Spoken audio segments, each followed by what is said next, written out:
Austin St. James, one of the youngest CEOs of a global tech empire, stood silently before the towering window of his home office, the glass cool against his palm.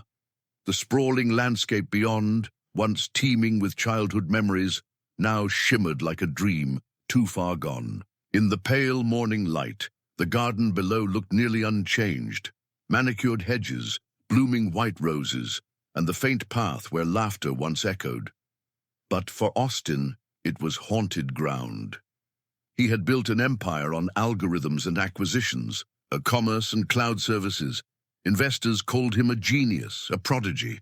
But none of that brilliance could solve the mystery that tormented him most. Whitney Miller. She was gone.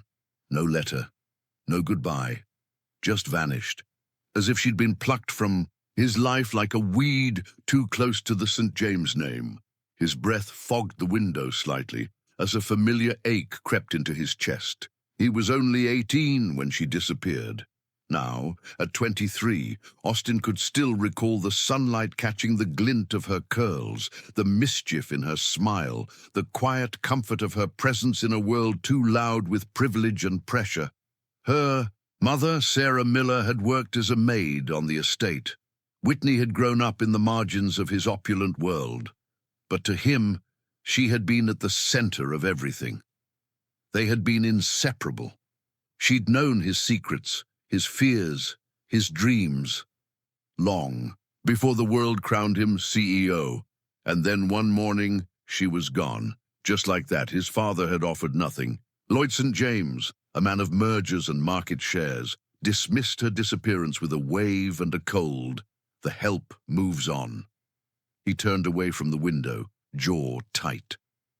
The room felt colder somehow, and heavier too, like the air was mourning. With him, Lillian entered quietly, her grey hair tucked neatly beneath a silk scarf. She had been the house manager since before he could walk, a quiet guardian of the St. James estate, and in many ways, his heart. "Have you decided when you are going to propose to Ms. Monroe?" she asked gently. Austin didn't look at her. His eyes lingered on the garden below. Iris, he repeated the name like it didn't belong in his mouth. She's perfect. For him. Lillian waited, as she always did, patient, knowing. Austin finally turned. "No," he said, voice low but clear. "I have no plans to propose to Miss Monroe anytime soon." Lillian nodded, offering neither approval nor judgment, just quiet understanding. "I need time away," he added, moving to his desk and grabbing his leather-bound portfolio. "If anyone asks, tell them I'm visiting some potential investment properties. I'll be gone for a few days." "Of course," Lillian said, her voice like warm tea, soothing but steady. "Should I prepare the jet?" "No." He paused at the door, loosening his tie. "I want to drive. I need the silence." As he crossed the marble floor, his mind churned, not with numbers or corporate strategies, but with the tremor of a truth long buried. He had found Sarah Miller. It had taken 5 years of quiet inquiries, encrypted searches, and private investigators, most of whom hit walls erected by someone with deep pockets and deeper secrets. But one lead, buried in a purchase record from a small town 3 states over, had finally cracked the trail open. Sarah Miller was alive. He couldn't let himself hope too much. As he stepped out onto the drive, the wind lifted his coat slightly, whispering like the ghosts of the past. He climbed into the black SUV and pulled away from the estate.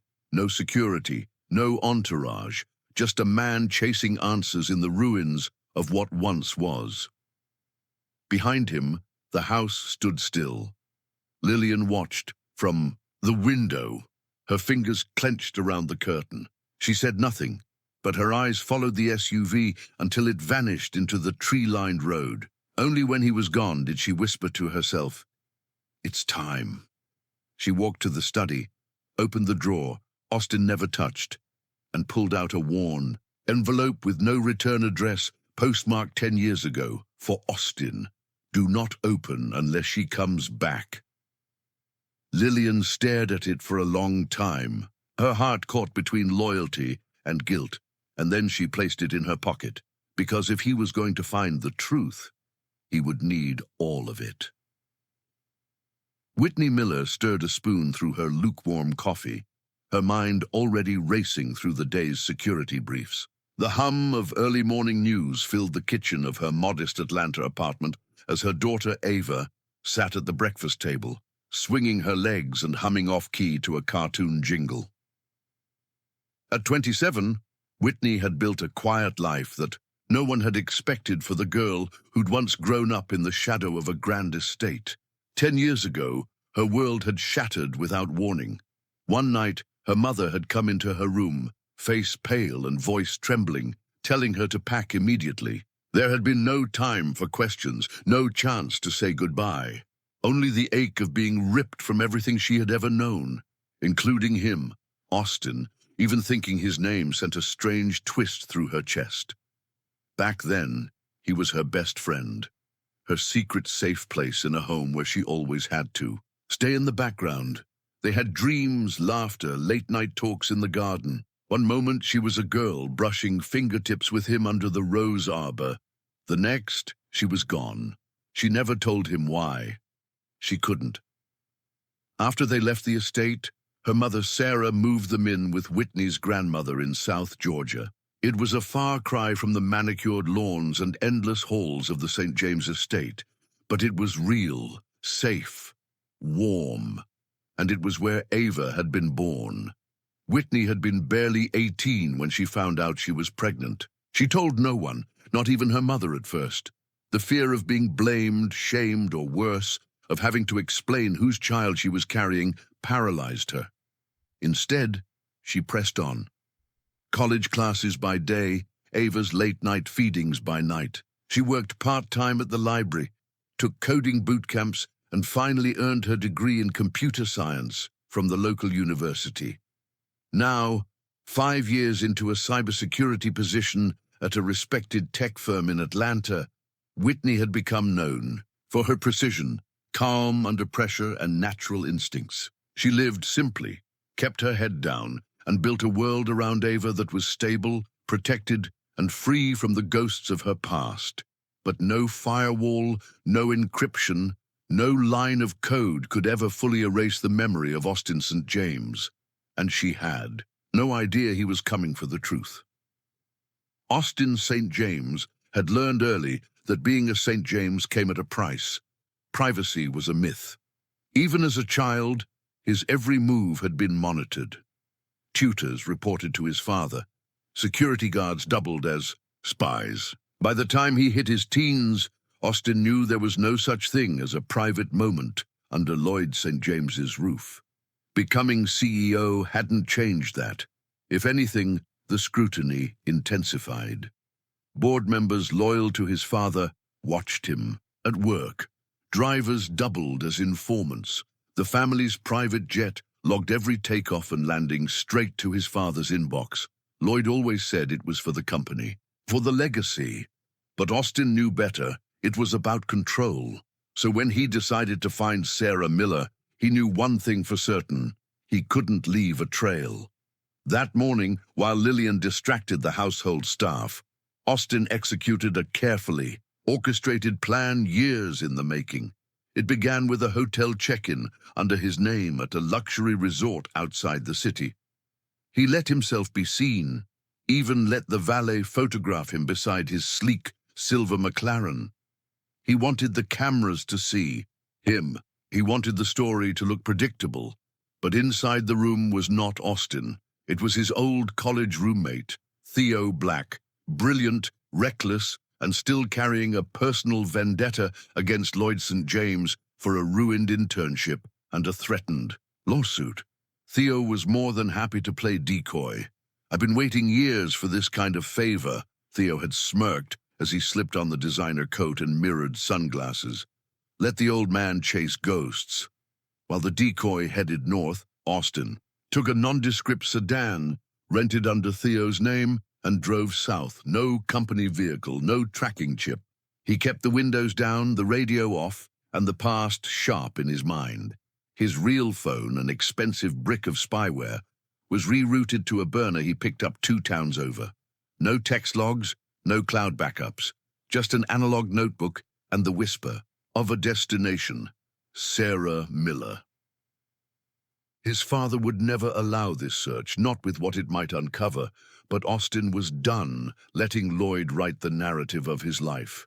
This wasn't just about Whitney anymore, it was about the truth. And for once, he intended to get it without permission. The morning sun filtered through the wide windows of Austin's rented lakefront home, casting soft shadows on the hardwood floors. He stood in the foyer, tension pulsing beneath his calm exterior, eyes fixed on the entryway. A.M. sharp. She would be here any moment. The cleaning service was registered under a modest name, Miller & Co. Cleaning Solutions. A small local business, efficient, quiet, the kind of operation that wouldn't attract unnecessary attention. But it wasn't the company he cared about. It was the woman behind it. He had rehearsed what he'd say, how he'd introduce himself, without scaring her, how he'd ease into the questions that had burned in him for a decade. But when the knock came, he froze. "Come in," he called, voice tight. The door creaked open slowly, and then she stepped inside, Sarah Miller. She looked older, of course, more tired around the eyes. Her once sleek hair was now streaked with grey and tied back in a simple bun, but her face was unmistakable. The same woman who used to braid Whitney's hair on the back porch. The same woman who used to smile shyly when she passed him in the hallways of the estate. When her eyes met his, she stopped cold. The color drained from her face. "Oh no," she whispered, one hand rising instinctively to her chest. "No, no, you can't be here. Mrs. Miller, you have to leave. Now." Her voice sharpened. "You need to stay far away from us. From her. He'll find out you're here." Austin didn't move. "I just want answers." She shook her head, her body already turning toward the door. "If your father finds out you've made contact, I don't care." The words came out low but firm. "I've spent years trying to find you. You disappeared without a trace. I didn't know what happened. No goodbye, no word. And I know you did what you had to do. I don't blame you." Her lips trembled, and she turned away from him, eyes glassy. He stepped closer but didn't crowd her. "But I've built a life based on half-truths and silence, and now my father expects me to marry someone he chose, someone I don't even love, and I can't move forward like that. Not until I understand what really happened to Whitney. Where is she?" Sarah didn't respond at first, her arms crossed tightly as if holding herself together. "She's safe. That's all that matters." "Safe from what?" he asked, voice breaking slightly. "From him." Sarah's silence was answer enough. "I'm not here to drag her back," Austin added quietly. I need to know. Did she leave because of me? Did my father do something?" Sarah turned, then tears forming in her eyes. "You're not the reason we left." "Then what is?" he whispered. "Please, Mrs. Miller, I just want the truth." A long beat passed, then finally her voice broke. "Because she was pregnant, and your father found out." Austin stood, frozen, Sarah's words echoing like cannon fire in his chest. "She was pregnant, and your father found out." His breath caught. The room spun. For a moment, all he could hear was the rush of blood in his ears. Then, without warning, he stepped back and drove his fist into the wall with a guttural shout. The sharp crack of drywall splitting filled the air. "I have a child." His voice was raw, hoarse with grief and fury. He knew, and he took them both from me." He backed away from the wall, shaking his hand as pain shot up his arm. His jaw clenched, chest heaving with emotion he had locked away for years. "I loved her," he growled, pacing in a storm of regret and rage. "I never got over her, Sarah. Never. I looked for you both for years while he sat across from me in meetings, pretending nothing happened. He let me think she left me. And the whole time," his voice cracked, She was carrying my child. Sarah stood silently, tears sliding down her face. She reached for a tissue from the console table and handed it to him with trembling hands. He didn't take it. He couldn't move. "She's 9 now," Sarah said gently, voice steady despite the ache in her chest. "Ava, that's her name, and she looks a lot like you." Austin stopped pacing, his body stilled like a man struck by lightning. "Ava," he whispered, tasting the name on his tongue like it was sacred. "She has your eyes," Sarah continued, smiling through the tears. "Same intense stare, same stubborn tilt to her chin when she doesn't get her way." His hands trembled as he pressed them to his face. Does she know about me?" Sarah nodded slowly. "Yes, Whitney told her the truth. Well, as much as she could. She said your father didn't approve of their relationship, that we had to run to protect Ava. But she also told her that you loved her very much, and that one day, when it was safe, she'd get to meet you." Austin's knees buckled, and he dropped into the nearest chair like the air had been knocked from his lungs. "I missed everything," he whispered, pain etched across his face. "Her first steps, her first words, her birthday parties. I wasn't there for any of it." Sarah's heart broke at the sight of him. This powerful, brilliant man now undone by the truth she had tried for years to keep hidden. "You were robbed," she said softly. "We all were." A silence stretched between them, thick with shared sorrow. Then Austin looked up, voice steadier now. "I want to see her."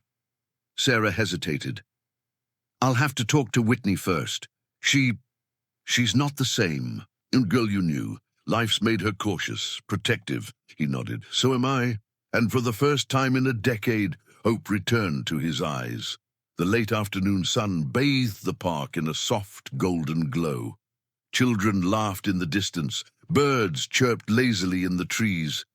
But for Austin St. James, time had slowed to a near standstill. He stood beneath an oak tree, hands clammy, heart pounding with a mixture of fear, hope, and longing. Sarah had made the call. Whitney agreed. And now, he waited. Then he saw them. Whitney walked slowly, her hand gently resting on the shoulder of a little girl with thick curly hair pulled into a high puff. She wore a denim jacket and pink sneakers, her stride light and curious, her eyes scanning the park until they landed on him. Austin's knees nearly gave out. "Ava," he whispered. His daughter. He hadn't imagined how it would feel to see her, to breathe the same air as her, to be close enough to touch the life he never got to raise. As they approached, Ava tilted her head. "Mom," she whispered, tugging lightly on Whitney's sleeve. "Is that him?" Whitney gave her a gentle nod, eyes locked on Austin with a storm of emotions swimming behind them. Austin couldn't speak. He couldn't even move for a moment. Then, finally, he knelt down, eye level with the little girl whose face looked like his reflection through time. His fingers trembled as he slowly reached out and brushed the back of her small hand. Tears slid freely down his cheeks. "I'm so sorry," he whispered, voice cracking with the weight of a decade's silence.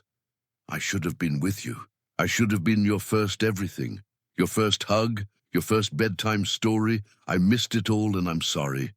Please forgive me." Ava stared at him quietly, her young eyes wide with understanding beyond her years. And then, without hesitation, she wrapped her small arms around his neck. "It's okay," she said softly against his shoulder. "Mom said you love me, even if you couldn't be with me." Austin's breath hitched as he held her tightly, overcome. She knew. She believed. When he finally let her go, he rose slowly, turning his eyes to the woman who stood just a few feet away. Whitney. He hadn't seen her in a decade, but it didn't matter. His heart knew her shape, her presence. The girl he loved had become a woman who carried grace, strength, and quiet fire. "I looked for you for years," he said, stepping toward her. "Every city, every state, every shadow I thought you might be in. I couldn't stop, because I never stopped loving you." Tears spilled from Whitney's eyes, her lips trembling as she exhaled the breath she hadn't realized she was holding. And then, like instinct, like coming home, she stepped forward and wrapped her arms around him. Austin held her tightly, arms locked, eyes closed, as if letting go meant losing her all over again. He pressed his cheek to her hair, breathing her. "And please," he whispered, voice low, raw, desperate, "don't leave me again." Whitney didn't speak at first. Her tears said what her words couldn't. She had built walls to survive, walls made of pain and protection, but in that moment they cracked, and she clung to him like she too had been waiting for this, for him. "No more running," she said finally. "Not from you." Austin nodded against her shoulder, holding on to them, his daughter, his love, his second chance. And for the first time in 10 years, the ache in his chest began to fade. Austin with Whitney and Ava, wrapped in the warmth of a life he thought he'd never get to touch. Morning walks in the park, Ava teaching him how to braid her doll's hair, Whitney laughing again, really laughing. It was simple, unhurried, and filled with the kind of peace money could never buy. But even in that peace, questions lingered. Shadows from the past hovered just beyond the edges of joy. On the fourth evening, they all sat in Whitney's cozy living room. Ava had fallen, asleep with her head on Austin's shoulder, her breathing slow and steady, one small hand curled around his fingers. Sarah sat across from him in a worn armchair, her face lined with something deeper than age. "There's more you need to know," she said quietly, her eyes flicking to Whitney before settling on Austin. He nodded, his heart already tightening, in anticipation. "Your mother," Sarah began, "knew the truth. About everything." Austin stiffened. "She knew about Whitney, about the baby. She didn't agree with what your father did, but she was already so ill by then. We believe he kept her heavily medicated, more than necessary. It made her weak, confused at times, but there were still moments of clarity." Austin looked down, jaw clenched. "He drugged her to keep her silent?" Sarah nodded. "It wouldn't surprise me. Their marriage, it was arranged, wasn't it?" "Yes," Austin whispered. "She was from old family money. He needed her to secure the company's early reputation, but she never loved him. She tolerated him," Sarah said, "to protect the name, to protect you. But one day while he was out of town, she called me into her room and asked me to contact her personal attorney. She had her will changed." Austin looked up sharply. "Changed how?" "She made sure you inherited 80% of the company when you turned 30, Sarah said softly, "to give you freedom, power to make your own choices, not just be a puppet for your father." His breath caught. "I'm already 30. "Yes," Sarah confirmed. "And your father knows about the change. He's been fighting it in court for the last 6 months, trying to have the amended will overturned." Austin ran a hand over his face, suddenly remembering little moments, how Lloyd had become more aggressive, more controlling recently.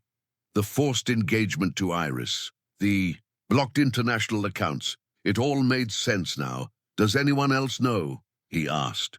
"Lillian," Sarah said. "She's been keeping me updated. We've spoken often, even after we left. Your mother trusted her." "You and Lillian talk?" Austin blinked. "She has everything you need," Sarah said. "All the files, the timeline, the legal contacts. But your mother gave her strict instructions. Only give it to Austin after he finds Sarah and Whitney. She knew you would come for us. She said, he loves that girl too much to let go forever." Austin's throat tightened. He looked at Whitney, whose eyes glistened with tears. "She believed in us," Whitney whispered. Austin reached for her hand. "She saw what he was doing, and she still fought for me, for us, even when she was sick." Sarah gave a slow nod. "She wanted you to have the freedom she never had." Austin looked down at Ava, still sleeping peacefully.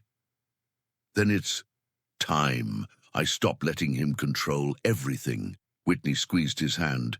"Go see Lillian," Sarah said. "She's been waiting for you." The St. James estate looked exactly the same, but it felt entirely different. Austin parked discreetly at the side entrance and entered through the back, bypassing the staff his father had likely ordered to report his every move. Only one person in this house had ever truly been on his side, and she was waiting in the conservatory. Lillian stood beside a small table set for tea, just as she had done when he was a boy battling fevers or heartbreak. She turned as he entered, her wise eyes softening. "You found them," she said simply, a gentle smile forming. "I did," Austin replied, walking to her with measured steps. "And Ava, she's perfect. You'd love her." "I already do," Lillian said. "Even without meeting her?" He nodded, then looked at the aged leather folder on the table. His throat tightened. "You have them?" Lillian reached for the folder and held it between them. "Your mother instructed me years ago. If you found Whitney and still loved her, these were to be yours. But if you gave up, if you let your father win and moved on with someone else, I was to give them to you the week of your engagement party." Austin swallowed hard. "She wanted your choice to be clear," Lillian continued, "not clouded by manipulation or obligation. She knew how clever your father could be." Lillian placed the folder in his hands. Inside are the amended will, financial records, and communication log she collected in her final months. Everything she did was to give you power, not him. Austin opened the folder slowly, skimming the familiar signature of his mother, sealed legal affidavits, and a letter addressed to him in her handwriting. His heart ached. Lillian placed a hand on his arm. "Use this wisely, Austin. You can destroy him if you're not careful." But she didn't want destruction. She wanted freedom. Use your head, not your anger. Austin looked at her, emotion rising in his chest. Then he leaned in and kissed her cheek gently. "Thank you," he whispered, "for always taking care of me, for protecting me, even when I didn't know it." Lillian's eyes welled with tears. "You were always more than just his son. You were hers too. Never forget that." And for the first time since returning home, Austin felt ready. Austin had made up his mind. He was never leaving Whitney and Ava again. Within 24 hours, he arranged for their move to Texas. A private jet carried them from Atlanta to Austin, Texas, where a newly secured estate waited, one far from the St. James mansion, but close enough to make a statement. They were home now, together. Whitney hadn't said much during the flight, still adjusting to the whirlwind of revelations. Ava, curled beside Austin, had fallen asleep with his arm wrapped securely around her. It felt natural, like the missing pieces of his life were finally fitting back into place. The following morning, dressed in quiet elegance, they arrived at a towering downtown office where the late Margaret St. James's longtime attorney awaited. "Udem, Mr. St. James," the silver-haired attorney greeted with a knowing smile. "Or should I say, the rightful heir?" Austin glanced at Whitney and Ava before nodding. "We're ready." Inside the conference room, heavy with mahogany and old money, the attorney opened a thick leather-bound portfolio and began his explanation. "Your mother, Margaret St. James, came from the Lancaster family. As you know, Commerce Technologies, the global commerce platform you now lead, was originally a Lancaster enterprise.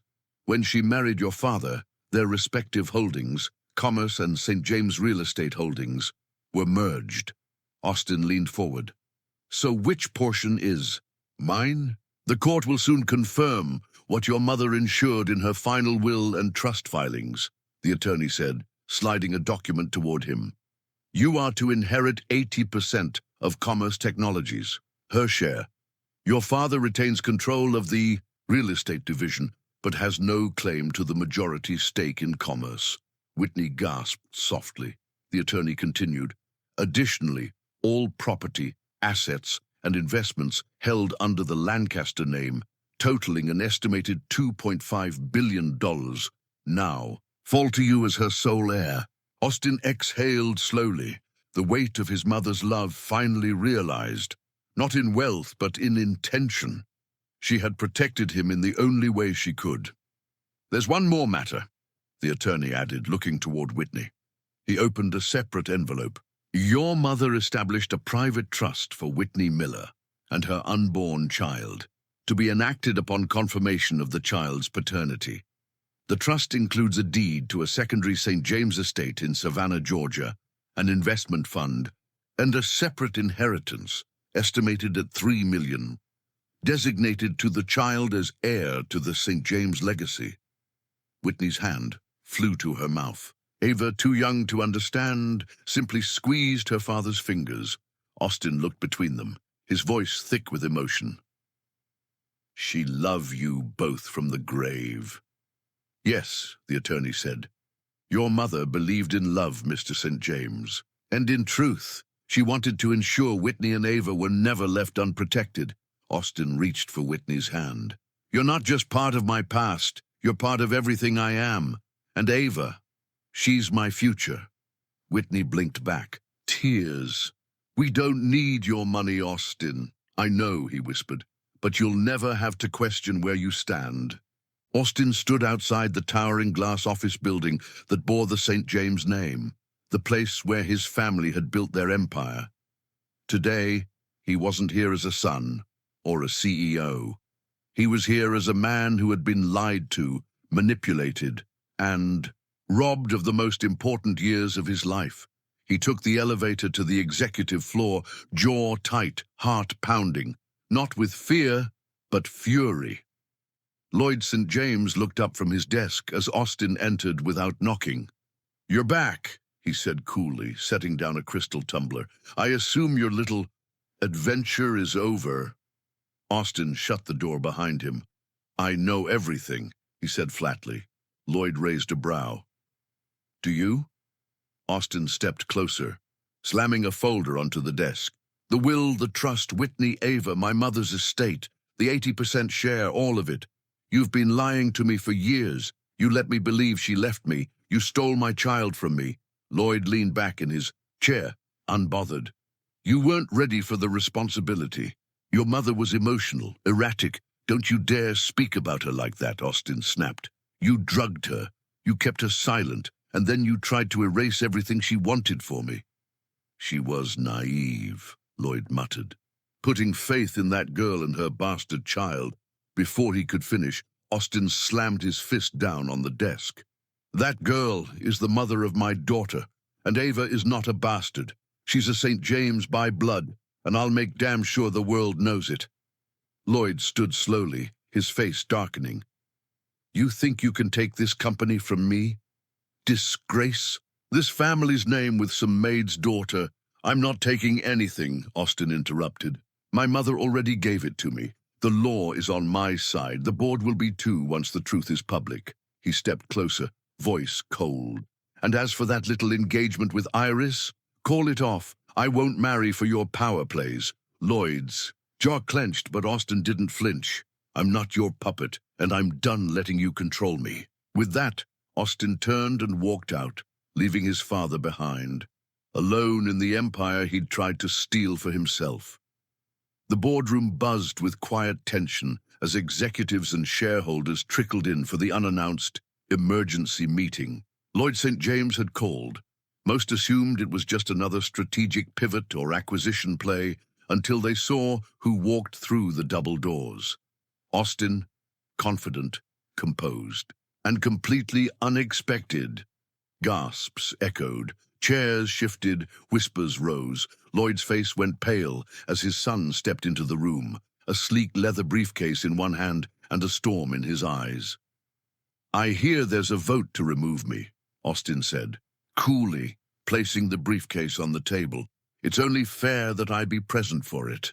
Austin, Lloyd began sharply, this is a closed executive session. You made it one behind my back, Austin interrupted. But fortunately, not everyone in this building is afraid of you. He turned to the room. My father has called this meeting to paint me as unstable, unfit, a liability to this company. But the truth? He's the liability. He opened the briefcase and began placing documents on the table one by one. Here are copies of my mother's amended will, notarized and court-validated, naming me as majority shareholder of Commerce Technologies. 80% ownership.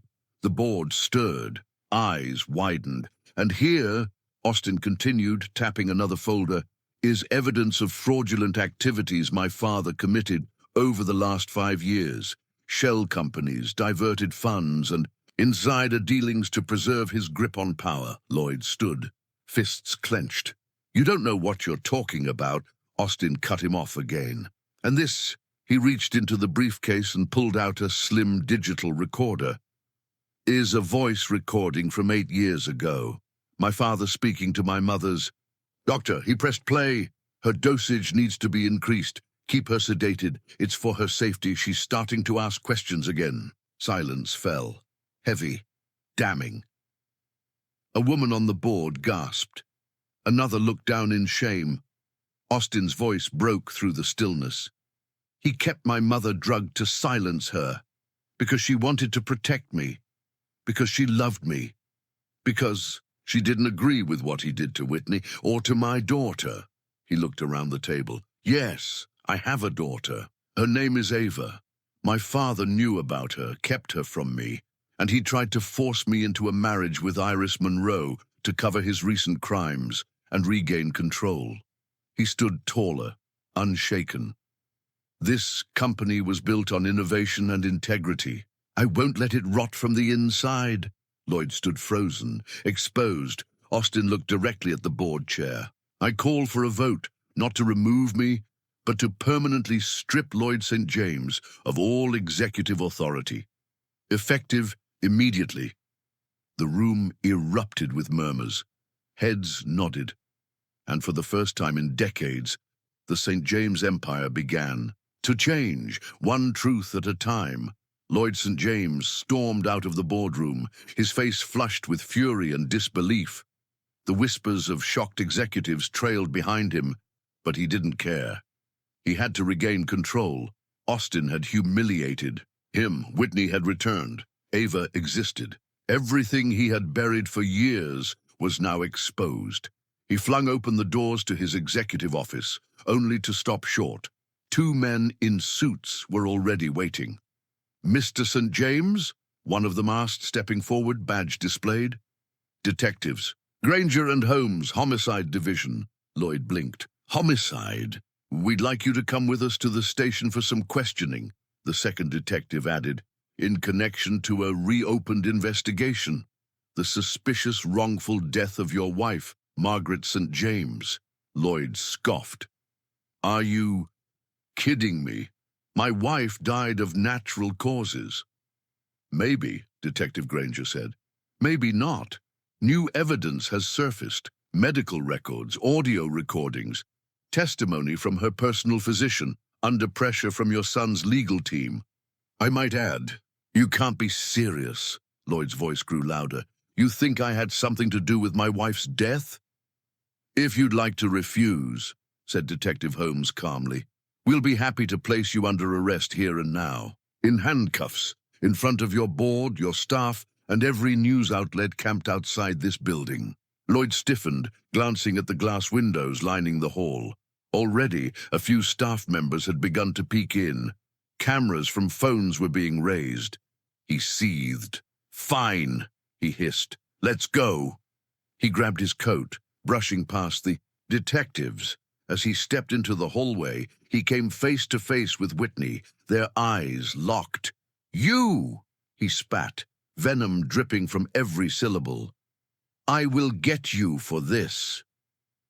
Before he could take another step, Detective Holmes grabbed his arm. That, he said firmly, was a direct threat made in front of 2 officers, which means you've just earned yourself a night in jail. What? Lloyd barked, resisting. This is ridiculous. Detective Granger already had the cuffs out. Mr. St. James, you are under arrest for threatening a witness and interfering with an active investigation. As they cuffed him and led him down the hallway, phones began to flash. Employees stared. Some whispered. Others smiled. Austin stepped out from the boardroom just in time to see his father escorted away. He looked at Whitney, who still stood quietly by the door, her hand lightly resting on Ava's shoulder. It's over, he said softly. Whitney, looked back at him with a mixture of relief and sorrow. No, it's just beginning. And for the first time, it wasn't just the St. James legacy being rewritten, it was being reclaimed. The story broke across every major news outlet within hours. Lloyd St. James arrested, suspected in wife's wrongful death. Fraud allegations emerge. Commerce tech shakeup. Austin St. James claims 80% ownership, reveals secret daughter. St. James family scandal unfolds. Former CEO accused of manipulating will, threatening witness. Reporters flooded the headquarters gates. Social media exploded. Stockholders demanded answers, and the Commerce Technologies Board called an emergency press briefing. Austin stood in front of the press that next morning, Whitney and Ava watching from the wings. Cameras flashed, reporters shouted questions, but when he stepped up to the podium, the room fell silent. He adjusted the microphone. Calm, composed.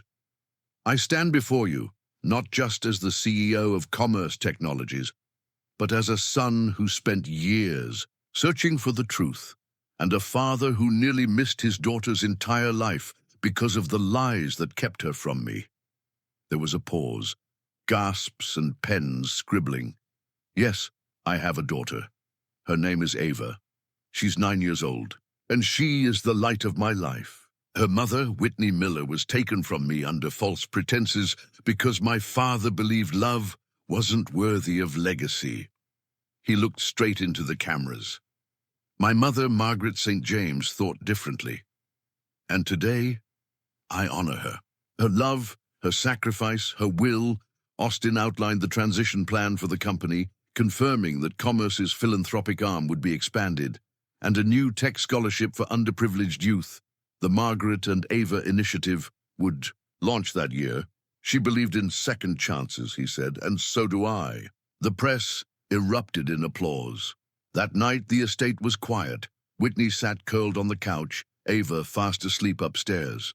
The storm had passed, but the emotional weight lingered like soft thunder in the distance. Austin came in with 2 mugs of tea, handing one to her as he sat down. I still can't believe it, Whitney whispered. Which part, he asked, a smile tugging at the corner of his lips. That the truth's out? Or that my daughter is upstairs wearing my hoodie as pajamas? Whitney laughed softly. Both. There was a pause between them, filled with unspoken memories and new beginnings. I thought about you every day, he said suddenly. For 10 years, I built a company, led mergers, traveled the world, but nothing ever felt like mine. Not without you. Her eyes welled with emotion. I used to wonder if you hated me, for leaving, for not saying goodbye. He reached out and took her hand, his thumb brushing gently over her fingers. I never hated you. I hated my father, and I hated that I couldn't protect you. But I'm here now. I can protect you both now. Whitney looked down, blinking away tears. What happens next? Austin leaned back and exhaled slowly. We build, slowly, honestly. We don't have to rush anything. But I do want to make something clear. He reached into his pocket and pulled out a small velvet box. Whitney's breath caught. I'm not asking you to marry me yet, he said gently, opening it to reveal a delicate gold ring with a rose-shaped setting. But this was my mother's. She left it for me to give to the woman who made me whole. Tears slipped silently down Whitney's cheeks. He took her hand and slipped the ring onto her finger. I want you to wear this, not as a promise for tomorrow, but as a truth about today. You're mine. You always have been. Whitney leaned in and kissed him softly. I never stopped being yours, she whispered. 8 months has passed, and the St. James estate in Savannah, Georgia, had never looked more radiant. Sunlight danced through Spanish moss hanging from the oak trees. White rose petals lined the cobblestone path. Soft music floated from a live quartet beneath a canopy of silk. Guests murmured as they took their seats, but all eyes turned as the ceremony began. Austin stood at the altar, the late afternoon sun casting a golden hue over the garden. He looked calm, confident, whole. His dark, tailored suit was accented with a single white rose in the lapel, the same kind that once grew beside the garden where he and Whitney had first held hands as teenagers. Beside him stood his best man, Theo, Black, his old college roommate and the man who had once played his decoy during their great escape. "You ready for this?" Theo asked with a grin. Austin smirked, his eyes already locked on the path. "I've been ready for 10 years. Then the music changed. Everyone rose, and there she was. Whitney appeared at the end of the aisle in a soft ivory gown that flowed around her like a dream. Her curls were swept back with delicate pearl pins, and in her hands she held a bouquet of white peonies and blush roses. But it was the look on her face, radiant, emotional, steady, that made the entire world stop. She didn't walk alone. On her left, Sarah held her arm with quiet pride. On her right, Ava, dressed in a satin flower girl dress, beamed as she clutched the train of her mother's gown like a little guardian of love. Austin's eyes welled as Whitney stepped closer. His heart beat with everything they had survived, his mother's secret will, Lloyd's betrayal, stolen years, and finally, this moment where nothing and no one could come between them again. When she reached the altar, Austin took her hands. In his voice a whisper only she could hear. "You've always been my beginning. Today, you're also my forever." Whitney smiled through her tears. "I never dreamed we'd get here." "We didn't dream it," he said softly. "We fought for it." The ceremony was simple, intimate, and steeped in legacy. Austin honored his mother with a moment of silence. Whitney thanked Sarah for her strength. Ava placed a rose on a nearby seat reserved for Margaret St. James, forever watching over us. As vows were exchanged, guests wiped their eyes. "I vow," Austin said, his voice firm yet emotional, "to never let anything come between us again. To choose you, Whitney Miller, every day, in every way. To protect the family we built. And the love we rebuilt." Whitney gripped his hands. "And I vow to never run again, to stand beside you, not behind, not in the shadows. I vow to be your partner, your peace, and your home." When they kissed, the garden erupted into cheers, laughter, and a flurry of petals. The reception glowed with fairy lights and champagne toasts. Ava stood on a stool to give a short speech. "I used to ask Mom if I had a dad. Now I know I had one all along. And he loves me. And he makes waffles." Everyone laughed, and Austin pulled her into a hug. Later that night, as the couple danced their first dance under the stars, Whitney whispered, "Do you believe in happy endings now?" Austin smiled. "I believe in earned endings.